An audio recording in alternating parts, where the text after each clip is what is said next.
Assalamualaikum warahmatullahi wabarakatuh. Perkenalkan, nama saya Putri Nurliani. Saya dari kelompok 1, kelompok yang menjelaskan tentang topik pertama, yaitu tentang perkembangan, pelayanan, dan juga pendidikan kebidanan di Amerika Serikat, yang akan dijelaskan oleh rekan-rekan saya dari satu topik ke topik yang lainnya. Untuk rekan-rekan saya dipersilahkan. Perkembangan sejarah profesi bidan di Amerika Serikat.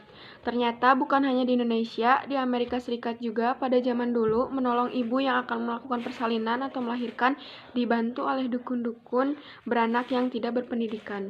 Dan pada zaman dulu juga di negara Amerika, bidan belum dikenali dan belum diteliti secara umum. Tetapi setelah mendengar perkembangan di negara Inggris, salah satunya di bidang kesehatan, terutama kebidanan, beberapa orang atau penduduk di Amerika Serikat terpengaruh untuk memperdalami pengetahuan tentang kebidanan. Perkembangan sejarah pelayanan bidan di Amerika Serikat.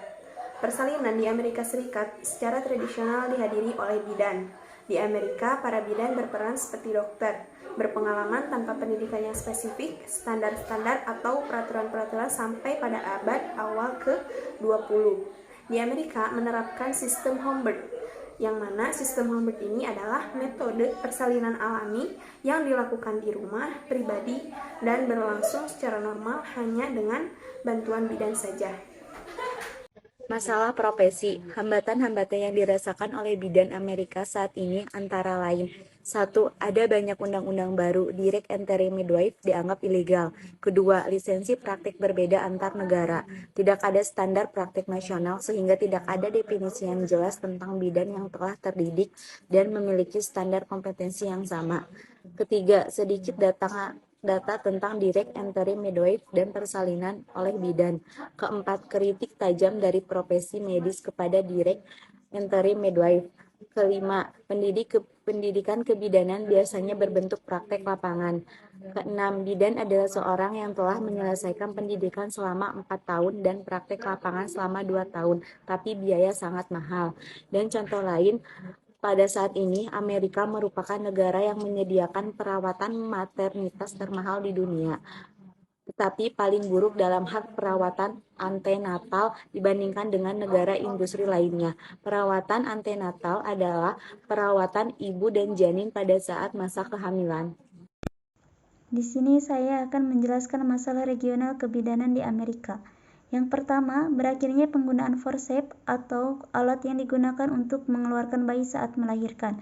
Kedua, perkembangan teknik yang menurunkan resiko praktek seksio cesaria atau bisa disebut operasi sesar.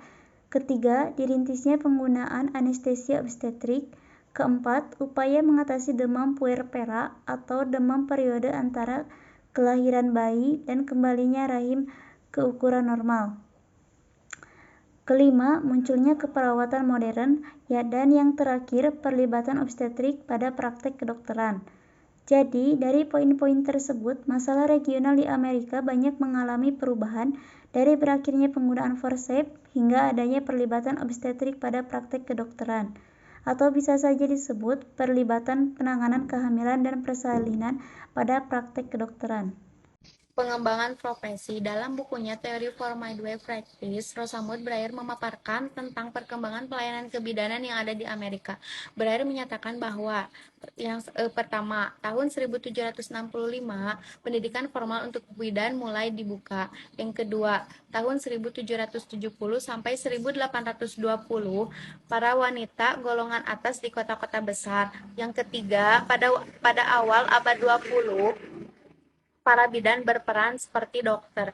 Yang keempat, tahun 1955 dibuka Sekolah American College of Nurse Midwife atau ACNM. Yang kelima, tahun 1971, seorang bidan di Tennessee mulai menolong persalinan secara mandiri di institusi kesehatan. Yang keenam, tahun 1980, bidan menangani 1,1% persalinan dan tahun 1994 menjadi 5,5%. Yang ketujuh, tahun 1988, angka sesar menurun 25% dan menjadi 21% tahun 1995. Yang terakhir, tahun 1989, penggunaan forceps menurun 5,5% dan menjadi 3,8% pada tahun 1994. Selanjutnya adalah tentang perbandingan pengembangan pelayanan dan juga pendidikan di Indonesia. Perbandingan pengembangan pelayanan dan pendidikan di Indonesia. Di Amerika, para bidan berperan seperti dokter. Saat ini Amerika Serikat merupakan negara yang menyediakan perawatan maternitas termahal di dunia, tetapi sekaligus merupakan negara industri yang paling buruk dalam hasil perawatan antenatal di negara-negara industri lainnya. Di Indonesia, bidan hanya menangani persalinan normal dan dokter menangani persalinan yang bermasalah seperti sesar. Kebanyakan masyarakat lebih memilih persalinan pada bidan karena biayanya yang terjangkau dan lebih mengerti atau memahami wanita. Jadi kualitas pelayanan di Amerika itu termasuk ke dalam industri antenatal yang sangat buruk, namun biayanya sangat mahal. Sedangkan di Indonesia pelayanannya sangat bagus dan juga lebih terjangkau di bidan. Tetapi ada perbedaan pelayanan di antara kedua negara tersebut. Di Amerika, bidan sudah berperan seperti dokter, bisa melakukan operasi atau persalinan yang bermasalah seperti sesar. Sedangkan di Indonesia, bidan tidak diberi wewenang atau hak untuk menjalankan persalinan yang bermasalah seperti sesar. Hanya diperbolehkan membantu ibu yang melahirkan secara normal. Mungkin hanya sekian yang dapat kelompok kami sampaikan, kurang lebihnya mohon dimaafkan. Wassalamualaikum warahmatullahi wabarakatuh.